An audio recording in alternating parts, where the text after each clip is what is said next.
Magandang hapon guys. Ayan, wala kaming pasok ngayon guys. At araw ng linggo ngayon, araw din ng pahinga namin. At dito pa rin kami sa trabaho namin, stay kami dito. So pakita ko sa inyo guys yung alaga naming aso na may sakit, kati-kati sa katawan nila. Si Brownie guys. Ayan.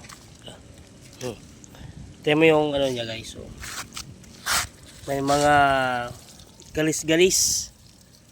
May galis-galis yung ano guys. Sa mga makakakita nito, patnubay lamang dahil medyo masilan yung ano niya kalagayan. May mga galis-galis yung katawan niya.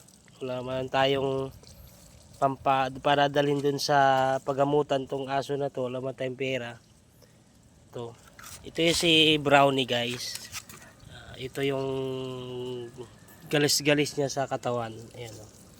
So ito guys, si Brownie, napakabait nito guys.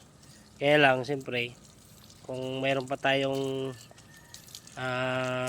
pang-suporta nito, haba pa ang buhay nito guys. So maraming salamat guys, hanggang dito na lang. And God bless, mag-ingat po kayong lahat.